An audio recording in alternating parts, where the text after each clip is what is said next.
Je vous remercie d'être venu aussi vite pour chercher le petit Nicolas. Qui ça? Votre fils, Nicolas. Ah ouais.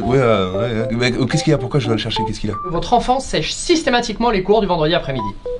Ah bon? Il sèche quoi comme cours? Art plastique et musique.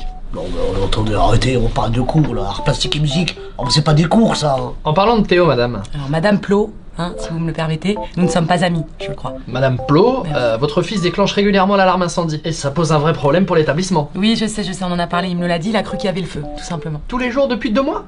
Et alors? Tous les jours depuis 2 mois, s'il a senti quelque chose, vous allez quand même pas lui reprocher d'être prudent? Non mais dites-le moi, parce que là effectivement il s'est trompé le pauvre. Mais le jour où il y aura le feu dans l'établissement et qu'il va sauver votre école, vous allez dire quoi? Vous serez bien content. En attendant, on sèche pas des cours sans justificatif. Peut-être, mais on met pas des cours inutiles sans justificatif non plus. Non mais sérieux, pâte à sel, musique, feutre. Oh, c'est une école ou un centre handicapé ici? Bah visiblement il est malade, il a 42 fièvres. Mais il est un peu chaud, ça a jamais tué personne, ça. Vous pouvez pas le laisser ici, c'est dangereux pour ses petits camarades. D'ailleurs, petite parenthèse, faut arrêter de nous le mettre le samedi dans la cour de récré. Je veux dire, l'école elle est fermée. Vous êtes fermé le samedi? Et le dimanche, vous faites un truc le dimanche? Bah non, le dimanche aussi. Puis de vous à moi, mon fils il est nul en musique, il sait même pas siffler. Moi je vous dis, on n'en fera pas un Victor Hugo. On est fermé les week-ends, les jours fériés et les vacances scolaires. Les vacances aussi? Mais attends, si ça s'appelle vacances, c'est pour une raison, non? Votre fils ne vient plus au sport. Quel sport? Bah la natation. C'est une blague.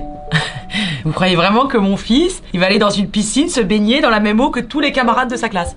Parce que moi les ch'tis, je les connais. La famille Bélier là, ils sont super sympas, y a pas de problème. Mais excuse-moi, un bain par semaine pour toute la famille? On fait comment avec ça? Moi j'aimerais bien que mon fils ne revienne pas avec un herpès à 10 ans. Vous croyez que c'est normal de dire à sa prof qu'elle est grosse? Non. Mais il a dit ça à qui? Bah à sa prof d'histoire. Madame Picard là, le... Oh, ben, entre nous, faut voir le bon côté des choses. Au moins il a pas de problème de vue. Vous savez que votre fils a l'air très fatigué. Comment ça? Bah il nous a dit qu'il venait à l'école à pied tous les jours. Bah oui. C'est important une activité physique tous les jours.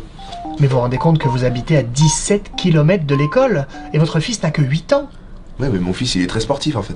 C'est pas grand chose 17 km. Ça va? Je suis venue vous parler d'une certaine Laura dont m'a parlé mon fils. Dans sa classe, apparemment son amoureuse.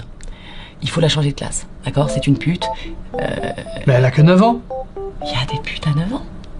Vous proposez quoi de toute façon? Un bus vient et s'arrête tout près de chez vous, hein.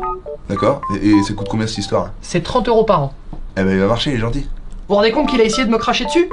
Ah bon? Vous avez fait quoi vous? Parce que vous aussi vous avez un comportement, franchement quand on vous regarde on a envie de... Moi déjà depuis tout à l'heure j'hésite de... Si vous avez une voiture, peut-être que au moins vous pouvez l'accompagner le matin. Quelle heure? C'est 8 h. Ah ben il y en a qui dorment en fait. Ou au moins peut-être le ramener le soir. À quelle heure? C'est à 16 h 30. Il y en a qui dorment en fait.